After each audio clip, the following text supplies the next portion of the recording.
This is the Cal 101 podcast on Cape Atlantic Live. Here's your host, Nick Kosko. What's going on, everybody? Welcome to the Cal 101 podcast presented by Ulmer's Appliance Service right here on Cape Atlantic Live. I'm your host, Nick Kosko. With me tonight is Absegami basketball head coach John Arcidiacono. Arcidiacono. I'm just going to give you the American pronunciation here tonight, although the Italian pronunciation, I guess, that goes against my Italian heritage now, Coach. But welcome to the show. Appreciate you as always. I'm excited to see you guys play on the court this year. Your Absegami Braves, 18-10 last year, made a bit of a playoff run to the South Jersey Group 3 semifinals. So I got to imagine the preseason was full of a lot of hype, a lot of expectations. I'm sure a lot more development over the course of the offseason. Yeah, absolutely. And thanks for having us. Thanks for all the coverage you guys do. It's awesome for the programs and the kids to get that stuff out there. Yeah, we're excited.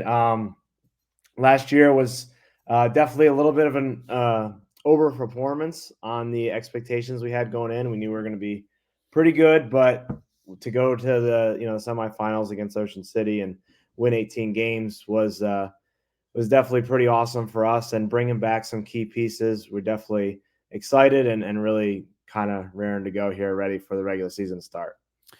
Now, you are a couple of years into your tenure now. I'm curious to see how you build your program from here. You took over a program that was kind of on the downswing a little bit for a few years where they struggled and there really weren't those playoff appearances or those runs in the Cal tournament.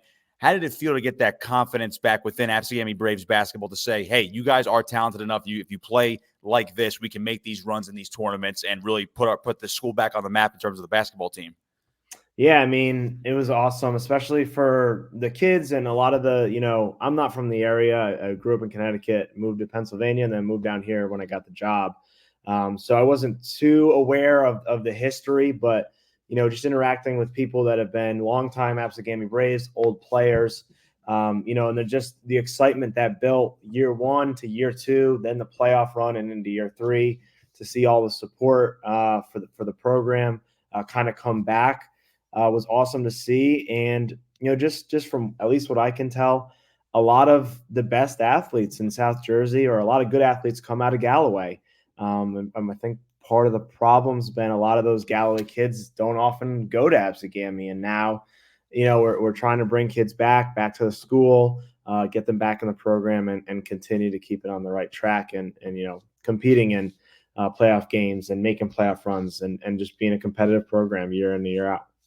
What do you have to do in that aspect? I know high school recruiting for the actual high school, whether it's here, whether it's across the state or even nationwide, it's different, I guess, when you go area to area, but it's more relevant than ever due to, obviously, the transfer portal through college, and obviously it trickles down to the high school level. But the private schools have always been there recruiting. Public schools, you kind of just hope the kids stay in district. What do you do for that extra step, that extra mile out of season, in season? How do you make sure these guys know they can come to Absegami and say, hey, this is the success you could have if you stay home and play with the guys you grew up playing with? Yeah, I mean, there's really two things we tried to focus on. One is just showing that, as a coaching staff and me personally, I care about the kids. I care about the well-being, their development on and off the basketball court. I mean, I don't have a wife. I don't have kids. I'm kind of a transplant down here, so I don't know too many people. So, you can ask. I'm at every single travel game, doing the clock, doing whatever we did in the fall. We did every Wednesday night we did like a middle school training for a lot of the kids in the area. Came out, just kind of work with me, work with some of the other coaches, and meet some of maybe their prospective teammates. Get them in the gym, get them on campus. And just things like that, just to know that, we do care and we're here and we want to be involved and be involved with the kids. And then part two to that is, at the end of the day, people want to win and people want to get better and they want to go somewhere that development is going to happen. And we really believe in the development program we're putting forward, whether that's skill development, weight room, mental training, program building, so on. There's so many aspects that we really pride ourselves on with the coaching staff. And so, when you can get that out there and kind of just tell people about it and make them aware, I think, people start to gravitate towards that. Now, when you have the type of success you had last year, I know South Jersey Group 3 was all a bit of a mess, obviously, with the incident in the first round with a school that shall not be named, at least at this time. But, of course, that gave you guys an opportunity, gave some other schools an opportunity because the prohibitive favorite was out of the tournament early on. So you make this type of run, get that close to a South Jersey final type of game. You just mentioned how you want to make sure those developmental programs are feeding you guys within your own district and you're instilling confidence. Did that type of run last year say to the developmental programs, to the youth programs, the middle schools say, oh, maybe we should start paying more attention to Absegami Braves basketball once again? Yeah, absolutely. I mean, I think there was some level of success that was there the season prior and obviously during that actual regular season. But, at the end of the day, until you win some playoff games, it doesn't really catch anyone's eye just yet. So, I know you talked about there was a little bit of a restructuring of the playoffs, but we went in and played Pemberton, who was a 6th seed, and we ended up scoring 90 points, beat them by almost 30. And then we played West Tech, who was a 3 seed, and they went 6-8, 6-7, 6-9, and they were one of the title favorites. And we took them down. Best game I ever seen my guys play, and then obviously lost to a tough Ocean City team. But that really caught some people's eyes. We got a lot of support from that, and a lot of people came out to the Ocean City game in Ocean City. A lot of support, a lot of fans. So it's just awesome because we really felt like we even though we lost that Ocean City game, it felt like something had been built that day, and that's what we told the kids, that they should be proud because they built something. They did something no Absegami team's ever done. They've won 1 playoff game in 50 years, and we won 2 last year. So that was pretty cool for all of us. Nice little stepping stone right there. So let's turn our attention to this season, the 23-24 season. So this winter going to be big for you guys. You do bring some key pieces back. Isaiah Akpasa, Charles Jerkins, and Kenny Van Houten are back among your senior class. There's some other guys in there. Just what can you say about that trio I just mentioned? Maybe some other guys that we should really be paying attention to this winter. Yeah, I mean, so when I took over now 3 years ago, those guys were freshmen turning sophomores. We had lost 10 out of 12 seniors from the previous year's team with the previous coach, and the only remaining varsity player actually transferred. So I'm sitting there looking, and I'm like, all these kids are gone. The best player left. I don't know what I'm working with.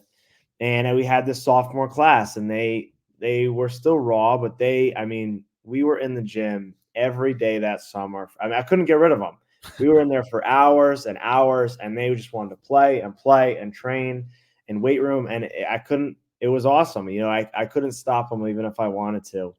So 3 years of that. And then the younger kids coming up and seeing that culture being set, and then they get in on that grind. And, it's just kind of been a snowball effect with us where now everyone's buying in and meeting that standard. So like you said, those 3 guys been working hard. We've got 3 other kids in that senior class that are going to contribute this year. And then we got a really strong junior class that we're really excited about. There's a couple kids I don't think a lot of people have seen before. They played JV last year. So we're really excited to see them get on the court and what they can do at the varsity level. Cal 101 right here on Cape Atlantic Live, presented by Ulmer's Appliance Service. John, I'm curious, when you mentioned you can't get those kids out of the gym, obviously within the high school rules, of course, you can't get them out of the gym. But it's funny you say it because I find a lot of coaches, especially that are in new spots, such as yourself, you're still young in your tenure at Absegami. Does that inspire you as a coach and as a person, knowing that those guys are latching on to you and saying, and they're confident in you as well to build something? Like, they don't want to get out of the gym. They want to build something. They saw that playoff run last year, and I can only imagine how much harder it was to get them out of the gym and say, go home, go rest before we start this new campaign. Yeah, absolutely. I mean, that was a tough loss for all of us, and it just built the hunger even more. So now those guys that played in that game, they've been raring to go, all off season. And those younger guys, they want those spots now. Those few seniors that we had graduated last year opened up a few rotation spots, and now those younger guys, they're smelling almost like blood in the water. So now I've got really what ends up being a good problem where I've got 10, 11 varsity caliber guys fighting for, whatever your rotation ends up being, 8 or 9 spots. So just creates a great competitive environment, makes everyone better, and ultimately it's going to hopefully lead to a great season. Could you say this is your best team that you've coached, whether it's a head coach, assistant coach, wherever your stops have been, whether you coached, whatever level in Connecticut, PA, obviously you said you were a transplant. Is this the best group of guys that you've had in your coaching career? Yeah, I mean, I'm only 27, so my coaching career is not too expansive at this point, but I mean, this team has a chance to be really special.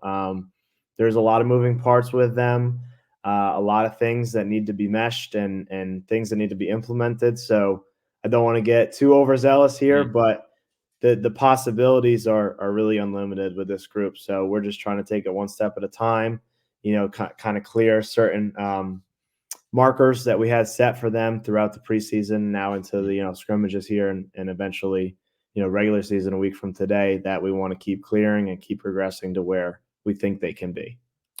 So when you look at the type of buzz you guys created last season, again, Absegami historically, especially over the last 20 years, football school, wrestling school, sports in there. But when you look at fall and winter, it was football and wrestling. Well, obviously the history of those two programs. But now basketball, it seems like you put this program on the map over the past couple of years. The Cal has never been deeper. I've asked a bunch of coaches about this. You look at the depth of the Cal and the way you've been able to bring Absegami further and further up the ladder. What does that say to the program you're building, and also, I guess, the competition as well that's around you in this county and also Cape May County? Yeah, I mean, I think it really goes to the credit. Like I said, I don't know too much of the history of the Cal. From what I've gathered, I watch all the one-on-ones you do, and I'm just talking to people around the league, coaches that have played, and it seemed that maybe even 5-10 years ago, there was your Wildwood Catholics or your Atlantic Cities or these powerhouse programs where Wildwood Catholics turning out multiple Division I athletes, and it's like, how do we even compete with a team like that? But now, just even last year, this year again, I'm looking up and down the league, and there's 15, 16 teams that could beat you on any night, and 11 or 12 of those teams could have a legitimate chance to make a run at the Cal finals. So, it does speak to how good the Cal is, how good the competition is, how good the players are, the coaching staffs. I mean, all of it. And it makes for an interesting and an exciting season for sure, because you can't take a night off. You just can't. Do you feel like you guys are still under the radar? I know you made the run last year. Some may, the outsiders might call it a fluke run, again, based on what happened in that bracket last year. Some might say, okay, that team is developing, but they're not where maybe some of the other teams are. Do you like to play the underdog role? Do you consider yourselves under the radar, or is it just like, let's just play basketball in a week? Yeah, I mean, there's to be honest with you, there's some hate out there. People, some people like to think of Absegami as an easy win from some of my interactions, and the fact that we're not anymore, is upsetting, I think, and so that's definitely fuel to the fire. So I don't know if it's an underdog necessarily, but it's a prove you wrong mentality where even with the success, people still look down on us. People still don't fully respect the program as a contender. So there's that just adds fuel to the fire for us. Yeah, I feel like everyone that I've talked to so far is just like, whether it's under the radar or they used to have history, it just, everyone has the same message where you can't count this team out, you can't count that team out. And I think you've echoed that message as well. So I'll get you out of here on this one. Just the message you want to send from your team, from yourself, to the rest of the league, to the fans, media, whoever you want to say it to, obviously. How do you sum up what to expect from this Absegami basketball team here in 2023-24? I think we're going to be fun to watch. We're going to try and play a high flying, fast pace style of basketball. So I think it's going to be a fun game, every night. The other thing is I hope, and I think people will see, especially against some of the better teams, that you're going to get a dogfight from us. We're going to crash the glass hard. We're going to play physical basketball. We're going to play good defense. And, we're going to get a little chippy too. And that's kind of the style these kids have bought into, and I think fits them well.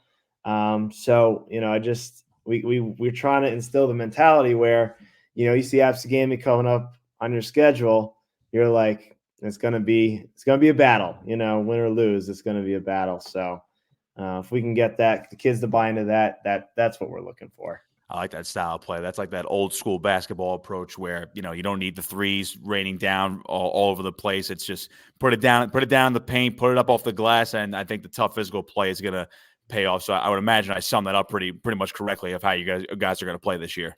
Yeah, for sure. I like that. All right, Coach, I appreciate the time as always here on Cal One-on-One. Good luck this season. Hopefully we are out there as well multiple times. Hopefully to see you guys in action. Looking forward to watching you guys play and building off a successful run from last year. So good luck this year in 2023 and 24. All right, thank you. Appreciate you having me. Absolutely. This is Cal One-on-One presented by Ulmer's Appliance Service right here on Cape Atlantic Live.